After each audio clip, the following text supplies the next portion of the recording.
뜻대로 살기로 했네.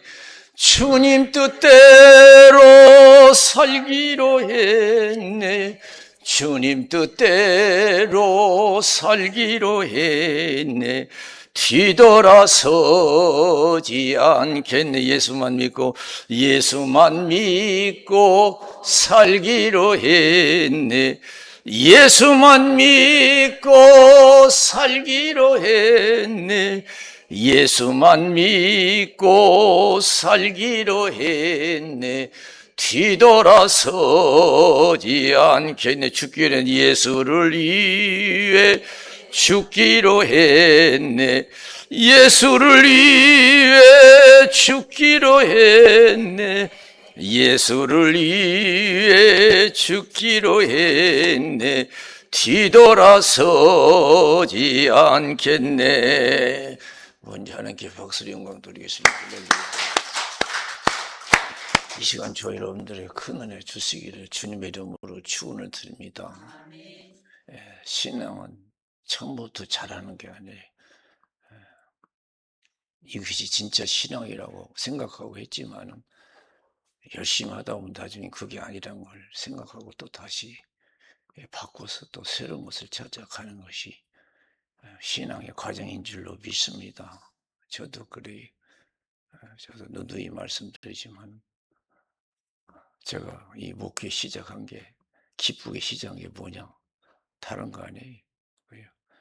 시골에서 농사 짓다 보니까 지게질이 하기 싫어가지고 어느 날 하나님이 너는 목사 되어야 한다고 해서 얼마나 기뻤는지. 왜냐, 시골 목사님은 우리 교회 시골 목사 150년, 120년 된 교회인데 다 목사님 노트에다 설교 적어가고 나와서 딱 40분 설교 다 끝나면 그 예배 끝나더라고요. 이야, 이제 나 목사 되면 이제 지게질 안 하고 편하게 살겠구나 해가지고 얼마나 기뻤는지요. 그래서 좀 서울에 올라와서 또 은강교회 강도인 목사님 만나서 승부원교회로 인도되고 거기서 목회하고, 저는 신학교 다니면서 항상 책상에 나는 이제 미국 선교사로 간다고, 그래서 나는 교민 선교가 아니고 원주민 선교한다고 큰 소리 치고 막 그랬는데 하나님 나를 40년 전에 이 시골 이 포천에 보내줘. 얼마나 기가 막힌지. 지게질 안 질렀는데 여기서 지게질을 더 했어요. 질통을 얼마나 졌는지 몰라요. 키워진다고요. 그게 피한다고는 더 질통지는 그런 환경을 하나님이 인도하셨어요. 얼마나 질통진지 몰라요. 여름이고 겨울이고 그냥 질통 엄청나해졌어요. 여기 교회가 났다고 해서 왔어요. 보니까 한 전도사님이 1년 와서 개척하다가 1년 반인가 1년 하다가 가시더라고요. 그래서 나는 개척이 뭔지도 모르고 큰 교회만 있어서 와보니까 기가 막혀요. 사택도 없죠. 부엌도 없어요. 부엌도 없어요. 교회 전기도 없고 전기달 형편도 안 되고 전기 빌려다가 5,000원씩 세주고 하면서 쓰면서 어떤 때는 마을회관이 되고 어떤 때는 교회가 되고 간판을 2개 달았잖아요. 교회가 다 이렇게 가지고 교회가 되겠는가. 아주 기가 막히더라고요. 캄캄해요. 방황했어요. 막 처음 오자마자. 그래서 대제동 수봉교회 한번 갈 일이 있어서 갔는데 동기 목사님 만났어요. 동기 목사님 거기서 부교육자로 있어서 저보다 연배인데 늦게 신학을 하셨어요. 제가 이런 형편에 있다니까 참 그분 말씀이 지금도 평생 안 잊어요. 여러분 말 한마디 참 기도하면서 잘해야 될 줄로 믿습니다. 그 말 한마디가 한 사람을 살리고 죽일 수도 있어요. 그렇게 제가 방황하고 절망 속에 있을 때 그분이 하시는 얘기가, 전도사님, 그래도 하나님이 전도사님이 하실만 하니까 그리 보내신 거예요. 그러더라고요. 야, 그런 소리 들으니까 얼마나 힘이 되는지요. 그래도 하나님이 전도사님이 할만 하시니까 그리 보내신 거예요. 낙심하지 말라고. 힘을 가지고 한번 해보라고 그런 용기를 주더라고요. 그래도 야, 그 말이 얼마나 지금까지 힘이 되고 이루어야 되는지 몰라요. 사랑하는 성도 여러분, 우리는 다 꽃길 가기를 원하죠. 그러나 하나님은 꽃길 가는 걸 원치 않아요. 마태복음 7장 13절 14절에 좁은 문으로 들어가라. 멸망으로 인도하는 크고 그 길이 넓어 찾는 이가 많고 생명으로 인도하는 문은 작고 길이 협착하여 찾는 이가 적음이라 그랬어요. 하나님은 좋은 길을 가기를 원하신 줄로 믿습니다. 믿음의 길을 가기를 원하신 줄로 믿습니다. 나는 믿음의 길을 가고 있는가? 좋은 길은 나는 세상과 짝하며 살아가고 있는가 하면 우리 심각하게 생각해야 될 줄로 믿습니다. 심각하게 생각하고 돌이켜야 될 줄로 믿습니다.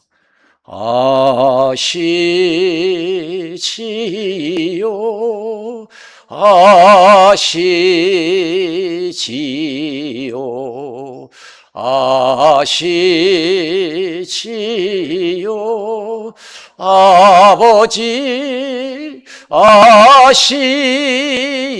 아시지요 아시지요 아시지요 아버지. 여기 에스더가요 포로 잡혀가서 그 나라 왕후가 돼서 크게 출세한 거죠. 그런데 갑자기 그 히브리 민족이 포로 잡혀간 히브리 민족이 위기에 처했어요. 다 죽게 생겼어요. 하만이라는 계략에 의해서 다 죽게 생겼어요. 재산도 다 몰수되게 생겼어요. 그런 위급한 상황이에요. 그래서 모르드게가 에스더에게 너는 왕궁에 있으니까 왕 앞에 나가서 이 억울한 사실을 얘기해서 히브리 민족 이스라엘 백성들을 구원해내라고 그랬어요. 그런데 에스더가 형편이 그렇게 넉넉하지 않죠. 그냥 나가면 다 죽다, 다 죽는다. 이게 법이다. 왕이 나를 부르지도 않았는데 30에 관심이 없다는 얘기죠. 그러니 내가 어떻게 나가냐 그러니까. 그러니까 모르드게가 사명감을 일깨워 주잖아요. 그렇다고 해서 너만 살 줄 아냐? 하나님은 다른 방법을 통해서 이스라엘 백성들을 구원해내고 너와 내 아버지는 멸망당하리라. 네가 왕궁에 있는 것이 이때를 위함인지를 누가 아느냐 이거예요. 여러분은 우리에게 예수 믿게 하고 은혜 주신 거 다 뭐예요? 꽃길 가라고 주신 거예요. 넓은 길, 넓은 문 가라고 주신 게 아니에요. 믿음의 길 가라고 주신 줄로 믿습니다. 믿음대로 살아라고 주신 거예요. 그러니 자꾸 꽃길 가려고 그래요. 꽃길 가라. 네가 왕궁에 있는 것이 이때를 위한 위함이 아닌지를 누가 아느냐 이게. 거기서 호의식만 하지 말고 호의식만 하지 말고 사명을 감당하라 이게 이때를 위해서. 우리는 가정에서도 대접받으려고 하고 환영받으려고 하고 높임받으려고 칭찬받으려고 어느 단체에서도 마찬가지예요. 어딜 가든지 대접받으려고 그래요. 높임받으려고 하고 그게 신앙의 길이 아닌 줄로 믿습니다. 이때를 위함이 아닌지 누가 아느냐. 우리가 가정생활할 때요 불신자처럼 생활하면 안 돼요. 여러분 가정에 왜 나를 보내셨는가 한번 생각해 봐야 될 줄로 믿습니다. 내가 이 가정에 와서 잘 먹고 잘 살라고 대접받고 살라고 보내신 게 아니에요. 사명 감당하라고 보내신 줄로 믿습니다. 제가 그런 기억이 나네요. 옛날에 우리 역사, 우리 한국 역사를 보면 어렵게 살던 역사가 있죠. 멀지 않아 사우디에 가서 돈 벌어서 돈을 보내주면 그 돈 받아서 쓰고 그랬지요. 어느 믿음 좋은 아가씨가 시집을 갔어요. 갔는데 가자마자 남편은 사우디에 가서 돈 벌러 갔어요. 이제 시집 가서 어떻게 해요? 참 어렵죠. 옛날에 여러분이 시댁 가서 산다는 게 힘들잖아요. 시집 가가지고. 신랑도 없고요. 얼마나 힘든지 몰라요. 그렇다고 해서 시댁이 예수 믿는 것도 아니에요. 다 불신자예요. 그리고 거기서 믿음 지키려니까 얼마나 힘들겠어요. 앞이 캄캄한 거예요. 하나님이 어느 날 깨닫게 해준 거예요. 네가 이 가정에 온 것은 선교사로 온 것이다. 이 가정 선교사로.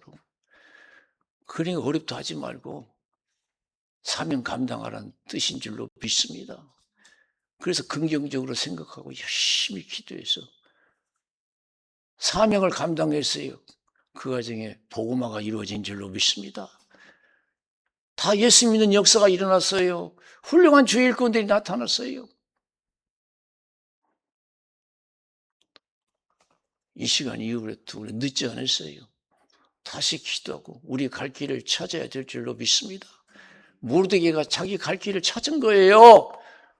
나 못한다고 죽는데 어떡하냐 이거예요. 나도 살아야 되지 않겠느냐. 나도 가정이 있다 이거예요. 그게 모르드게가 다시 깨닫게 해주잖아요. 그게 살 길이 아니야. 우리 인생의 문제의 해답은 절대 신앙에 있는 줄로 믿습니다. 네. 피하는 길이 능사가 아니에요. 성경에 보면 요나서가 있어요. 요나가 하나님의 그 명령을 받지요. 니느웨에 가서 40일 이후면 하나님이 심판한다고 회개하라고 빨리 가라고 그랬어요. 그런데 민족적 감정이 있어서 가기가 싫었어요. 불순종했어요. 그래서 다시스로 가려고 요바에 들어가니까 배도 딱 돼 있어요. 마련돼 있어요. 얼른 타서 아이고 하나님 뜻 버리고 살아도 되는가 보다 그런 생각이 들었을 거예요. 여러분 예수 안 믿고 방금 세상 나간다고 해서 뭐 금방 어려움 당하는 거 아니에요. 좋은 일이 생길 수도 있어요. 그러나 끝까지 가봐야 될 줄로 믿습니다. 요나가 얼른 다시스로 가는 배를 탔어요. 근데 갑자기요 바람 일고 파도가 치고 위급한 상황에 빠졌어요. 나중에는요 요나가 회개하잖아요. 이런 원인이 다 내 불순종에 있다 생각하고 나를 바다에 집어 던지라고 하잖아요. 회개하고 고기 뱃속으로 들어갔어요. 고기 뱃속에 들어서 회개했어요. 여러분 우리가 신앙생활하면서 내가 어렵다고 해서 피하는 것이 살기라 생각하고 피하는 것이 얼마나 위험하다는 것을 우리는 깨달아야 될 줄로 믿습니다. 그게 사는 길이 아니에요. 죽으면 죽으리란 그런 각오로 믿음을 지켜 행해야 될 줄로 믿습니다. 저 높은 곳을 향하여 날마다 나아갑니다. 내 뜻과 정성 모두 날마다 기도합니다. 내 주여 내 발 붙드사 그곳에 서게 하소서. 그것은 빛과 사랑이 언제나 넘치옵니다. 살아계신 하나님께 박수로 영광 돌리겠습니다. 할렐루야. 하나님 우리가 어떻게 살아가는가 지금 다 지켜보시는 줄로 믿습니다. 다 지켜보셔요. 욥기서 1장에 보면은 어느 날 사단이 하나님께 왔어요. 하나님이 니들 어디 갔다 왔냐 그러니까 세상에 돌아다니다 왔습니다. 욥과 같은 믿음 있는 자 보았냐. 그렇게 정직하게 믿는 사람이 없다 이겠죠. 잘해주니까 그렇죠. 다 뺐으면 욕하고 떠날 겁니다. 자신했어요. 욥의 신앙을 믿었어요. 다 뺏어보라고 다 뺏었어요. 욥이 흔들리지 않는 믿음을 가졌어요. 사랑하는 성도 여러분, 우리가 어떤 상황에 있든지 간에 믿음이 흔들리지 말고 믿음을 지게 행할 때에 하나님의 영광을 볼 줄로 믿습니다. 예? 아무리 힘들어도 죽게 생겨도 망했어도 지켜야 돼요. 지켜야 돼요. 저는 여기 와서 개척을 하면서 이제 하나님이 교회를 지으라고 해서 이제 교회를 손수 우리 집사람 대못하고 나는 기술자가 아닌 기술자가 되어서 기초도 하고 철근도 넣고 벽돌도 싸고 목수일도 하고 그랬어요.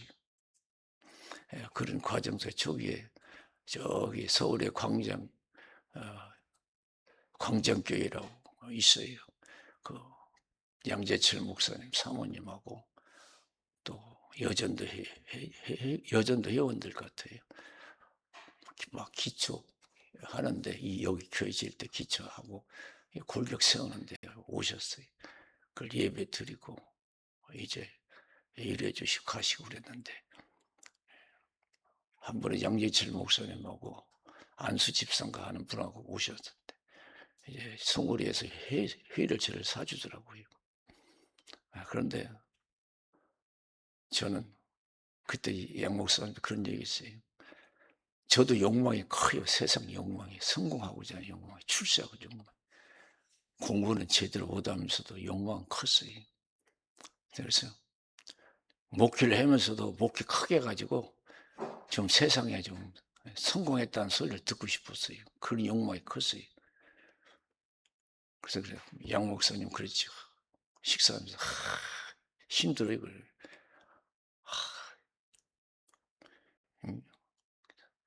좀 크게 뭔가 좀 하고 싶었는데 여기 와서 이렇게 힘들게 한다고 합니다.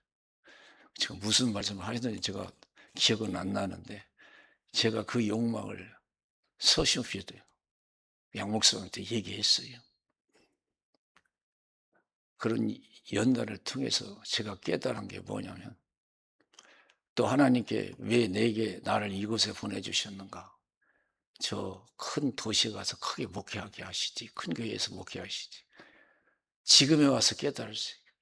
그렇게 가고 싶어하고 보내달라고 기도했는데 아무 말씀 안 하신 거 이제 깨달았어요. 우리가 코로나로 인해서 많은 어려움을 당했죠. 그래서 코로나를 통해서 천국에 가신 분도 있고 또 나가신 분도 있고 그래서 참 보니까 또 낙심이 되더라고요. 이 목회하다 보면요 숫자에 겁나게 연연해요. 좀 사람이 많이 모이면 힘이 나고 없으면 막 낙심이 되고 막 그래요. 이게 평생 가더라고요. 근데 얼마 전에 숫자에 연연하니까 하나님께서 그런 말 숫자에 연연하지 말라. 하나님 저희 마음속에 깨닫게 나는 숫자를 보고 예배 받는 사람이 아니다. 그런 마음을 주시더라고요. 할렐루야. 나는 숫자 보고 예배 받는 사람이 아니다. 정성을 다해서 예배 드리는 걸 하나님이 받으시는 줄로 믿습니다. 네. 우리 예수님이 헌금교회를 지켜봤어요. 헌금하는 모습을 다 봤어요. 부자들이 헌금도 많이 했고 여러 모양을 헌금했겠지요. 가난한 사람도 했고 예수님이 제자들에게 뭐라고 했어요? 누가 헌금을 제일 많이 했냐 그러니까 제자들은 일적으로만 보고 부자 그 사람들이 막 돈을 많이 넣었는데요. 그러니까 예수님은 아니라고 했어요. 과부 둘의 돈 그것이 가장 크다. 다른 사람은 넉넉한 가운데서 일부분을 드렸지만은 이 과부는 전 생활비를 다 드렸다. 가장 큰 헌금이다. 그러지. 그랬어요. 사랑하는 성도 여러분, 우리가 신앙생활하다 보면 이쪽으로 추구할 때가 많아요. 왜 나는 이 모양 이꼴로 살아야 되는가? 나는 실패한 것이 아닌가? 아니에요. 아니에요. 실패한 것이 아니에요. 여러분 들어보셨는데 모르지만 이어령이라고 하는 분이 계세요. 장관도 지내고 훌륭하신 분이 나중에 예수 믿고요. 많은 것을 깨닫고 책도 쓰고 그랬어요. 그분이 깨달으면서 마지막 학생들에게 가르치면서 그 한 말 내용들을 한 일부분들을 내가 봤는데, 여러분 남과 비교하지 말라. 살면서 남 비교하면 여러분 괴로워요. 비교하지 말라. 예. 그리고 한 가지 방향, 뒤를 쫓지 말라. 한 가지 방향으로 가면은 1등은 한 사람뿐이 없다. 그러나 자기 주관대로 따라가지 말고 비교하지 말고 자기 삶 자기가 열심히 살아가면 다 100% 1등이 된다. 그런 말씀을 하시더라고요. 저는 여기 와서 어려움 당하면서 많은 생각도 했고, 그래서 산기도가 시작됐지요. 너무 어려우니까 밤에 매일 올라가서 기도하시피 했지요. 그래서 산을 접하는 기회가 많았어요. 그래서 산에서 나는 배운 게 있어요. 첫 번째로 정직함이에요. 정직. 참 산을 보니까 그렇게 정직하더라고. 그러나 인간 세상에 참 정직하지 못해요. 그리고 산에 가보면요, 꽃들이 있어요. 산에서 외로이 피는 꽃들이 있어요. 화려하지는 못하지만 꽃들이 있어요. 산에서 외롭게 피는 꽃이 있고, 또 화단에서 화려하게 피는 꽃이 있어요. 칭찬받고 좋아하는 그 화단에서 피는 꽃이 있어요.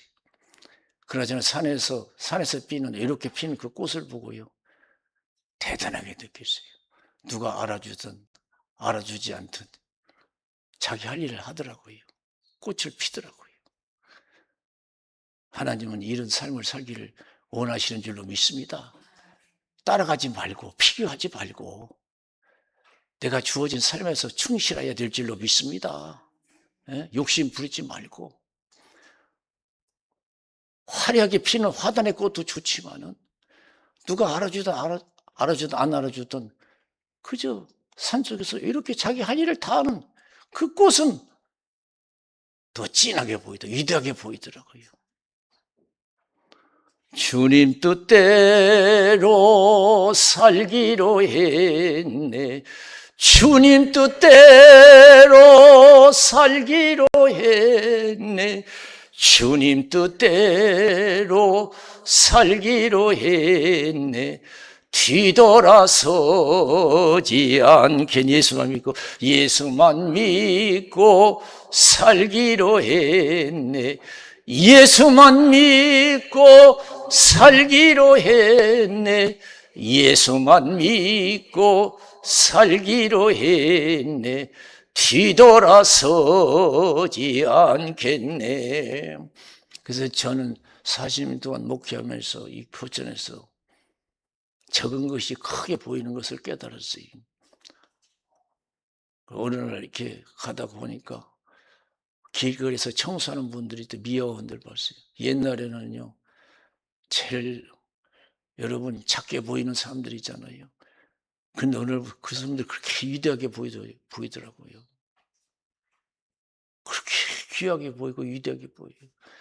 세상은 대통령만 있어는 안 돼요. 농사 짓는 사람도 있어야 되고, 휴지 주는 사람도 있어야 되고, 기술자도 있어야 되고, 세상 되어가려면 다 필요한 사람들인 줄로 믿습니다.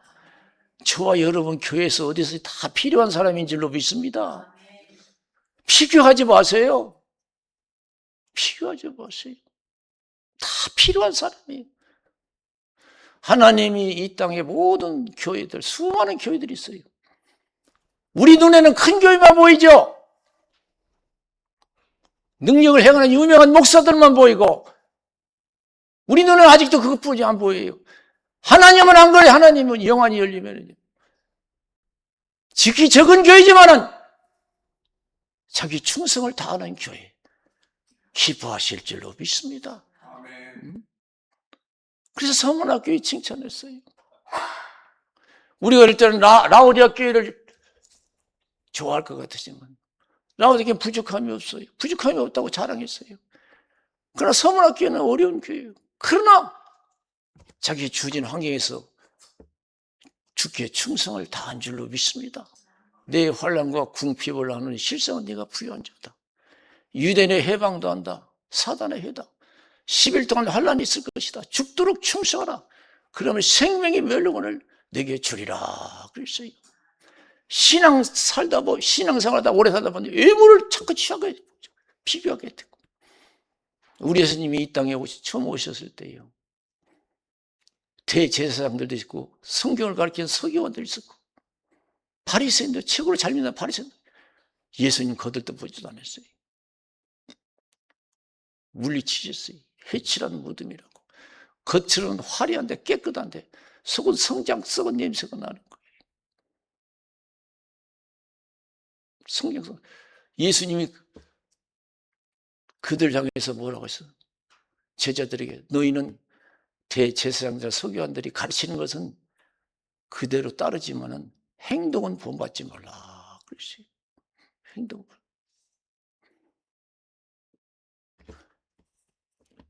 우리가 눈에 띄는 신앙이 아니지만 우리가 성실하게 살아가면, 성실하게 믿으면 하나님이 눈에 띌 줄로 믿습니다. 그게 믿음이에요. 믿음이에요. 마태복음 7장 21절에서 27절, 주여 주여 하는 자마다 다 천국에 들어가는 것이 아니라 하나님의 뜻대로 행하는 자라야 천국에 들어가리라. 그날에 많은 사람이 주의 이름으로 선지자 노릇하고 귀신 쫓아내고 권능을 행치 않았습니까? 화려하잖아요. 얼마나 의식적이에요. 대단하잖아요. 얼마나 크게 보여요. 그러나 예수님은 도저히 모르겠다 그랬어요. 불법을 행한 자가 내게서 떠나가라. 내 말을 듣고 행하는 자는 반석의 집을 짓는 지혜로운 자와 같다. 비가 내리고 창수가 나서 바람이 불어붙이되 무너지지 아니하나니 추추를 반석 위에 세운 연거요. 내 말 듣고 행치 않은 자는 모래에 집을 짓는 어리석은 자와 같다.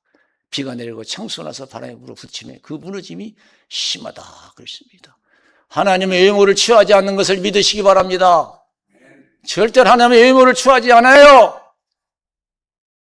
낙심하지 마세요. 적다고 낙심하지 마세요. 적게 주신 것도 하나님이신 줄로 믿습니다.